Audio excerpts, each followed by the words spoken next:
My family and I were dining at an upscale restaurant when my husband, Eric, decided to take charge of the reservation I had made for my dad's birthday. To my surprise, he brought along his own parents and then made a comment that stung. A single father like yours doesn't belong in fancy restaurants. He should stick to cheap pubs. Although I was upset, I chose to respond calmly. You do realize this restaurant is owned by my brother, right? I said. I'm Elizabeth, a 27-year-old office worker. My parents divorced when I was young, and my dad raised me on his own. They split because my dad was always working, and it took a toll on my mom. Even though Dad still loved her and didn't want the divorce, he eventually agreed when she said, "I'm tired of waiting, set me free." After the divorce, I stayed with Dad for financial reasons. He would always tell me, "It's not your mom's fault. It's mine for relying on her too much and neglecting her. I regret making her feel lonely." Whenever I asked why Mom left, he would just sigh sadly. Despite everything, Dad always put me first. He attended all my school events and never missed a birthday or Christmas. Some people make hurtful remarks about us being a single-parent household, but Dad's love made those comments easy to ignore. After the divorce, I occasionally saw my mom, but our relationship grew distant, especially after she remarried and had another child. Once I started working, Dad retired early to enjoy a quieter life. He had worked so hard to support me, and I wanted him to finally focus on his own interests. Although I live on my own now, I visit Dad frequently.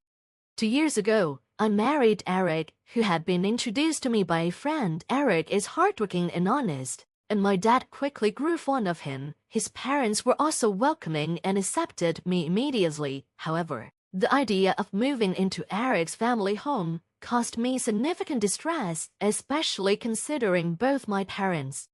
My parents are getting older, and I constantly worry about them. They're both retired now and have become increasingly isolated, rarely going out or interacting with others. Moving in together seemed like a good opportunity for everyone, and Eric pleaded with me to consider it. "Please, think about it," he said earnestly. Of course, I wanted to respond to his heartfelt request, but moving into his parents' house would put a considerable distance between me and my dad, making it difficult to check on him as often as I used to. Although Dad is in good health, I feared that if something happened, he might not be found in time. I was torn about what to do, but eventually, Dad offered his advice. "I'm healthy enough to live on my own. I don't want to be a burden to you. You should take care of Eric's family. Just call me if anything happens," he emphasized. Reluctantly, I agreed to move in with Eric's parents, but just a few weeks after the move, I began to regret my decision. The people I thought were kind and welcoming began to show their true colors. Eric and his parents started treating me like a servant, leaving all the household chores, cooking, laundry, and cleaning solely to me while they did nothing. When I asked Eric for help, he brushed me off. "I'm tired from work too. Housework is a wife's job, right?" he retorted. My protests that I also worked fell on deaf ears. "It's different. You married me, so you should be devoted to me and my parents," he would say dismissively. Coming home exhausted from work, only to face an endless list of chores, was overwhelming. But it wasn't just the chores. Eric's mother, Mary, made my life a living hell. She would deliberately spill food to dirty the floor or complain about the smallest speck of dust. "This spot is dirty, clean it," she would order, leaving dirty clothes everywhere for me to pick up. After I had washed and carefully folded them, she'd say, "These folds will crease the clothes, do it again," and then kick them apart. Mary often made cruel remarks about my upbringing, sneering, "You can't even do housework properly because you weren't raised in a proper family. How pitiful. It's amazing you can't hold a job. The company must be blind to hire someone like you. It's your dad's fault for the way he brought you up." I was against marrying someone from such a family, but Eric insisted. I deeply disapprove. "You should be more devoted to us and Eric. If we hadn't welcomed you as a wife, you'd be living a sad, lonely life with your dad." Hearing such insults about my dad made my blood boil, but I had to suppress the urge to lash out at Mary. The worst part was Dad John, my father-in-law, and Eric did nothing to intervene. Instead of supporting me, John would look at me with disdain. And Eric would even join Mary in mocking me. "Mom's right, you lack any gratitude toward us," he would say, echoing her sentiments. "Why is she so cold to you?" Eric sneered. "A woman from a dysfunctional family like yours would have been left on the shelf if I hadn't married you. You hardly have any qualities beyond working and doing housework, so at least do those well. Don't even think about asking to share the chores. That's your role as a wife. Making excuses like being tired from work is completely unacceptable. I won't tolerate it," Eric dictated. Whenever I tried to argue or refuse, Eric's mood would shift dramatically, treating me as if I didn't exist. "How dare you, as a wife, make a fool of me," he would shout. Mary, his mother, would chime in. "Don't stress Eric out when he's tired, only making things worse for me."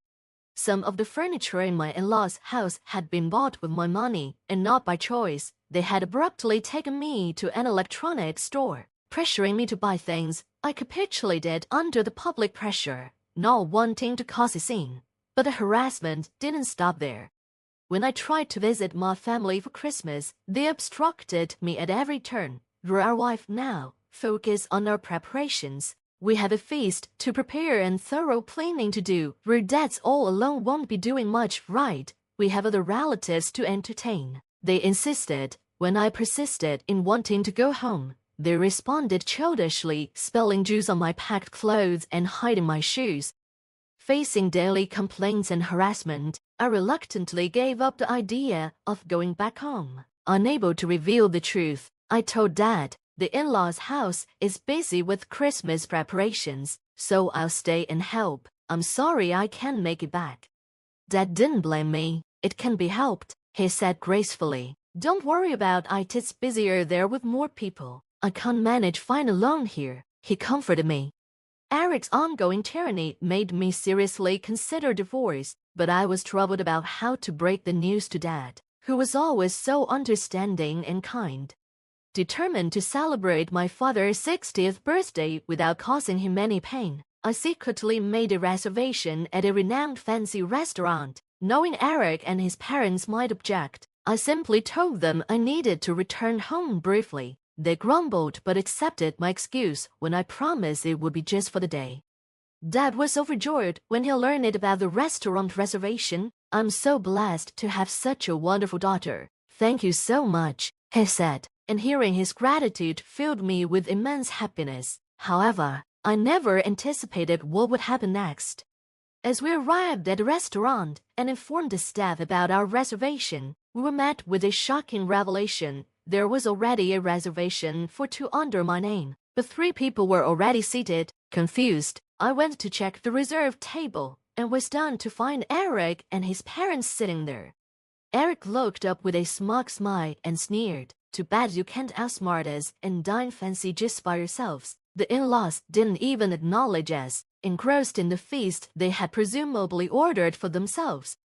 Dad, seeing Eric and the in-laws at the table, looked back and forth between us, clearly puzzled. He had only ever seen the pleasant side of Eric and his parents, so his confusion was understandable. Eric, suspecting something was up due to my cheerful demeanor about returning home, had secretly snooped through my phone. He discovered the reservation and preemptively ordered dishes for himself and his family to undermine our plans. With a triumphant expression, Eric began to mock us, "People from poor, single-parent households like you don't belong in fancy restaurants. Know your place and be grateful we're allowing you this much. You should go to some cheap pub instead," he said loudly, drawing annoyed glances from other customers. Oblivious to the discomfort he was causing, he remained smugly self-satisfied. Dad, seated next to me, was dumbfounded by Eric's audacity. I was at my wit's end. I knew Eric and his family were selfish, but I never imagined they would stoop to such shameless levels. My anger reached its peak, threatening to ruin this special 60th celebration. Suppressing my urge to shout, I calmly addressed Eric as he sat there smirking. "This is my brother's restaurant," I said firmly. "He invited us here to celebrate Dad's birthday." At my words, Eric and the in-laws, who had been disinterestedly eating, "From C, my brother," who had been listening to the conversation from the back of the restaurant, appeared with a deeply displeased expression. Although he had been taken by Mom during the divorce, unlike our estranged mother, he has always maintained and cherished his relationship with Dad and me. My brother owns the restaurant and had suggested celebrating Dad's 60th birthday here. He hadn't attended the wedding due to work commitments, but he had seen the photos and recognized Eric. Initially, he thought Eric and the in-laws at the reserved table were there to join the celebration with Dad. But seeing Eric mocking both me and Dad, and the in-laws not correcting him, my brother was furious. "How dare you speak to my sister and Dad like that?" he said, his anger palpable. "I regret allowing you to be a part of this celebration. Just because you're Emily's family, is this how you always treat her?" my brother demanded, his anger evident. "I prepared this celebration for my sister's wish to honor Dad, not for people who hijack it to frillo a meal. We'll celebrate Dad and my sister's occasion on another day. You'll be paying for what you ate," he declared firmly. Eric and his party began making excuses. "No, that's not it. We were really meant to celebrate," they protested, but my brother left them to the staff and came outside to join Dad and me. "I'm sorry for letting such people into the restaurant and ruining the celebration," he apologized as we headed home. I explained to Dad all the mistreatment from Eric and his family. After listening quietly, Dad said, "If you're unhappy in your marriage, there's no point in staying. Don't worry about me. Come back home."